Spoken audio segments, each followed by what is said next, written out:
Assalamualaikum warahmatullahi wabarakatuh. Ya, buat sobat Dongeng Malam semua, saya ucapkan terima kasih bahwa saya sampai hari ini masih sudi mampir dan melihat atau mengikuti cerita di channel Dongeng Malam.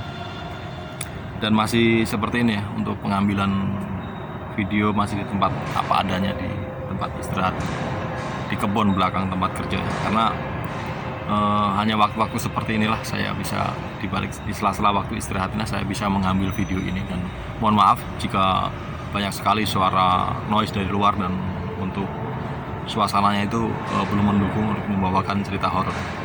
Insya Allah nanti kedepannya coba kita cari kesempatan, kita perbaiki supaya nanti bisa membawakan dalam studio atau punya studio sendiri. Minta doanya ya sobat semua. Ini adalah cerita ke-6 di Dongeng Malam yang menceritakan tentang firasat dari seekor burung gagak.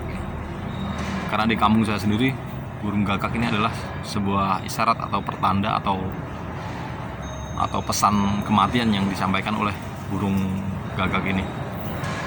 Ya, sebelumnya juga sebelum bercerita saya ucapkan terima kasih buat sobat semua. Semoga sobat-sobat semua diberikan kesehatan, rezeki yang melimpah, serta dilimpahkan kebaikan di dalam kehidupannya ya.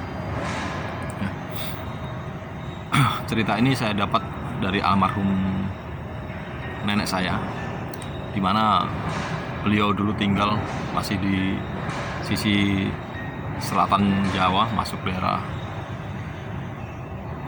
istimewa Yogyakarta atau masuk daerah Yogyakarta, tapi posisinya di pegunungan. Dan cerita ini terjadi sekitar tahun 60-an akhir, di mana saat itu masih terjadi larang pangan itu masih banyak penduduk yang kekurangan masalah bahan makanan, terutama padi ya. Sehingga orang-orang di kampung saya pada saat ada panen padi di daerah bawah, di Jawa Tengah sebelah utara kan dataran sawah, waktu di sana musim panen padi, nah, rombongan dari penduduk yang di dataran tinggi atau di gunung ini, mereka akan turun dan membantu memanen padi. Bisa selama 1 minggu, tergantung luas sawah yang dimiliki oleh yang punya padi itu sendiri. Dan nanti akan mendapat imbalannya ya, selain dapat makan di situ juga nanti dapat uang dan dapat gabah itu biji padi yang belum diselip. Jadi masih dari panen itu sendiri, dari hasil panen itu nanti akan mendapatkan bagiannya setelah selesai memanen tadi.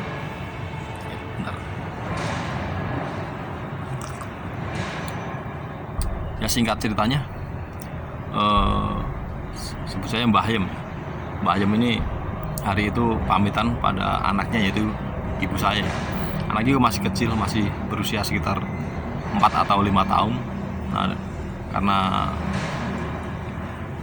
anak tunggal, jadi anaknya ini sendiri di rumah bersama bapaknya atau kakek saya ini, hanya berdua, dan akan ditinggal selama seminggu.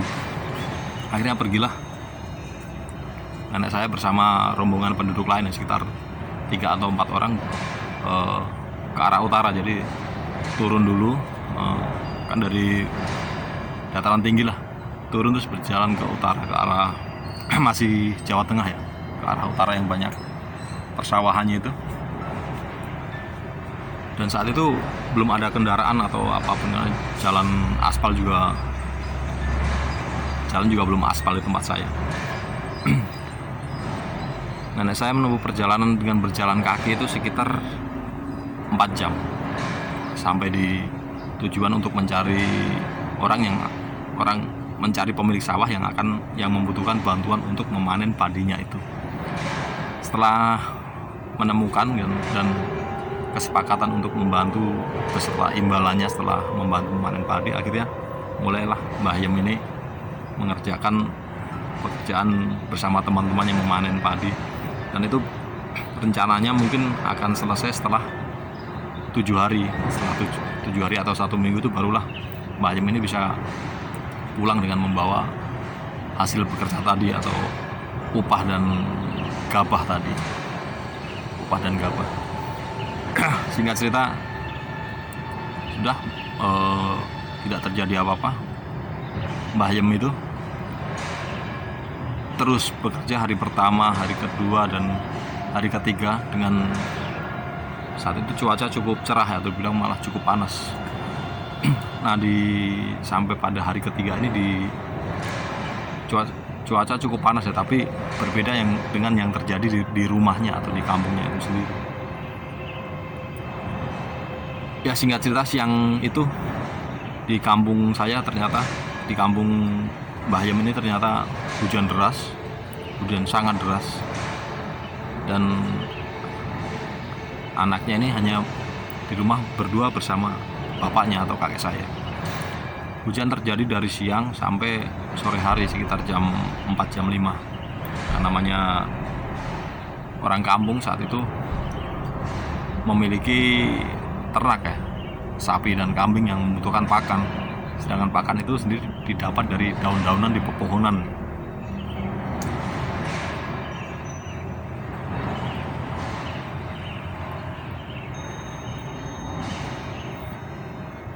Nah, karena udah sampai jam 5 sore, sapi dan kambingnya udah mulai lapar.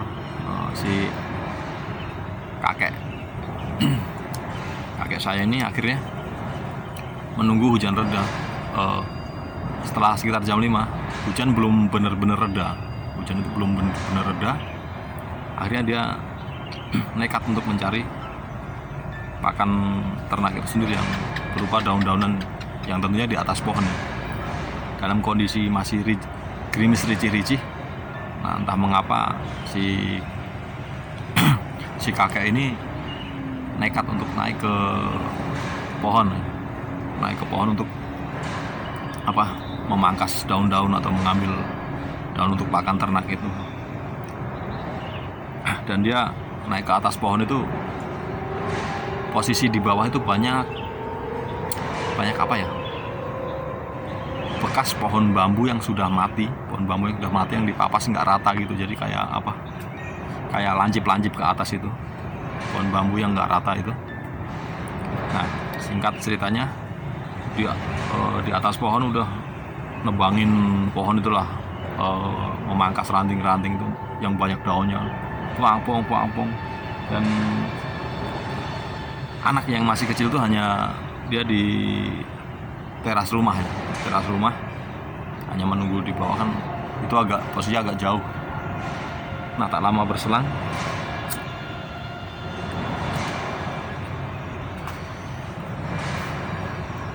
karena licin atau hujan itu sendiri, si kakek ini terpeleset dan jatuh dari pohon dengan ketinggian sekitar mungkin 8-12 meter. Pohon besar, kepleset jatuh ke bawah. Entah proses jatuhnya seperti apa. Yang jelas dalam proses jatuhnya itu luka terparah pada muka, mulut, dan gigi, serta jatuhnya terlentang dengan punggung itu terkena oleh pohon bambu yang sudah mati tadi atau tunggaknya yang dipotong tidak rata itu. Gitu. Nah, anaknya yang baru berusia 4-5 tahun ini terkejut, dia melihat bapaknya jatuh dari atas dengan ketinggian seperti itu. Panik, langsung menjerit-jerit, "Bapak!" Nah, sambil menangis, tangisan si anak ini pun terdengar oleh tetangga ya. Akhirnya biasalah di kampung kan, kalau ada suara jeritan itu pasti segera menuju ke sumber jeritan itu sendiri.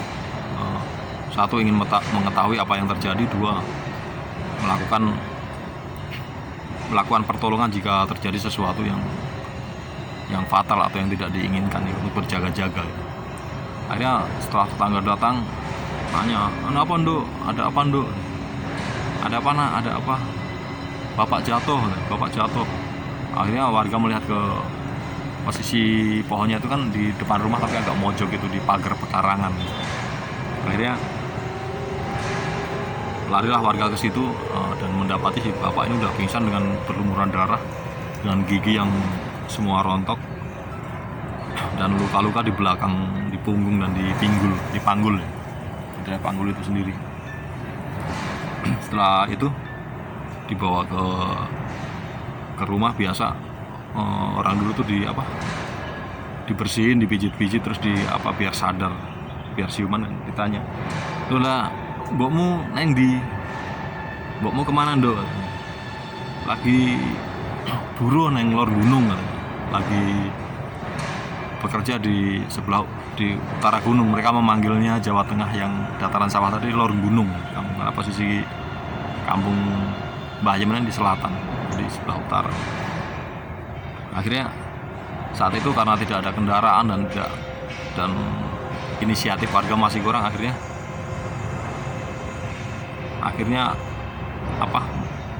mereka ya udah besok pagi kalau nggak pulang diparanin atau gimana. Terus karena dulu juga masalah medis juga masih jauh, akhirnya si bapak yang jatuhnya hanya dirawat di rumah seadanya. Setelah siuman ya diberi minum dan makan seadanya saja. Jadi belum seperti sekarang ada perawatan pengecekan tulang gini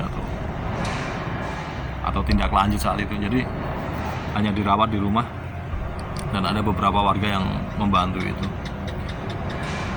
Dan lalu apa yang terjadi? Nah, Mbah Yem ini pada siangnya ternyata sudah punya firasatnya apa? Begini, dia melihat ke selatan itu kok. Selatan kan notabene secara garis besar adalah kampungnya. Selatan kok mendungnya gelap banget. Kok di sini panas. Nah, setelah itu sekitar setelah istirahat siang jam 1 atau jam 1-an, ketika Mbah Yem ini mulai mau bekerja lagi, dia kok merasa malas dan merasa ada yang kurang di hatinya. Ini ada apa gitu kan. Akhirnya karena udah kesepakatan dia harus bekerja buruh tadi, dia menaruh tempat minumnya dan bekal makanannya di pinggir pematang, di galengan itu, terus sama topi. Pergilah dia ke tengah sawah untuk memanen padi kan. Tak lama dia melihat sosok burung hitam terbang dan mendarat di dekat dia. Mbah Yem ini menaruh makanan dan topinya. Nah, karena khawatir bekalnya diacak-acak, Mbah Yem pergi ke pematang tadi mengusir burung tadi. Pas Mbah Yem mendekat, ternyata burung tuh berwarna hitam dan mengeluarkan suara kak kak kak. Nah, notabene itu adalah burung gagak.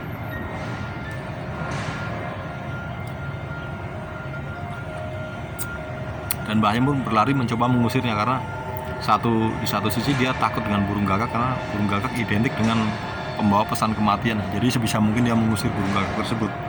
Tapi ketika diusir hanya berpindah tempat, dia nggak terbang nggak jauh, sambil sesekali bersuara kak kak kak gitu. Nah, karena Mbah Yem ini karena termasuk orang dulu yang masih percaya mitos, dia berpikir ada apa kok ada burung gagak. Akhirnya untuk terakhir kalinya dia mengusir burung gagak itu dengan menyambit pakai bongkahan tanah ya, sambil berucap, "Lunga kono, aja ning kene." Nah, disitulah burung gagak itu terbang, tapi terbang sambil memutari sawah tersebut, kak kak, sambil bersuara. Setelah itu burung itu bablas ke selatan, ke arah selatan, ngepakkan sayap kak kak gitu, terus sampai menghilang kan. Setelah kejadian itu, nenek saya, Mbah Yem ini seperti mempunyai firasat ya. Ini ada apa kok? Nggak biasanya burung gagak itu mendekati manusia.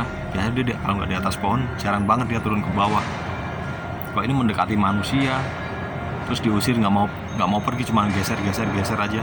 Pas dilempar pakai bongkahan tanah, baru dia terbang, tapi terbangnya ke selatan. Ada apa? Padahal di selatan notabene adalah rumahnya. Akhirnya Mbah Yem mengabarkan itu dia kembali bekerja, tapi isi hati kecilnya tuh dia gundah, nggak bisa dibohongi. ini mungkin ada apa di rumah, terjadi apa di rumah sana.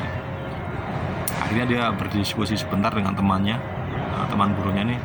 Dia berbicara begini, dan dia punya firasat yang nggak enak. Kerja pun dia nggak akan tenang.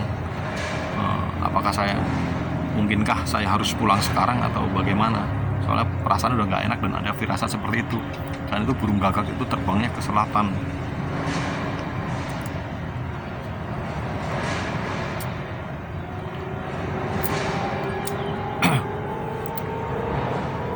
Ya akhirnya setelah berdiskusi teman-temannya sebagian menyarankan, ya udah yuk sampean mulai mawon wedine nek apa-apa ning omah. Ya udah yuk kamu pulang aja, takutnya terjadi apa-apa di rumah, nggak usah mikirin di sini. Terus nanti untuk bagiannya kita bagi rata aja, nggak apa-apa, karena kita akan nyari ini kan bareng-bareng, nyari pekerjaan ini. Ya udah akhirnya Mbah saya berkemas-kemas pamitan sama yang punya sawah itu, menceritakan apa yang dia rasakan. Maka si Mbah itu pulang sekitar jam 2 atau setengah 3. Nah karena berjalan sendirian kan itu melewati sawah-sawah, itu masih sore pas udah mau masuk ke daerah kampungnya si Mbah Yem ini. Sekitar habis maghrib udah mulai gelap, dan jalanan Mbah Yem ini menyusuri jalanan yang masih basah atau becek itu sendirian, masih dengan pikirannya yang penasaran ada apa. Dan benar saja sekitar jam 7 atau setengah 8 ini Mbah Yem ketika sampai di rumah, dia melihat kok di rumahnya nggak biasanya nih, kok ada rame-rame, ada banyak warga penduduk yang duduk di luar, terus lampu minyak, zaman dulu lampu minyak ini kok jadi banyak gitu.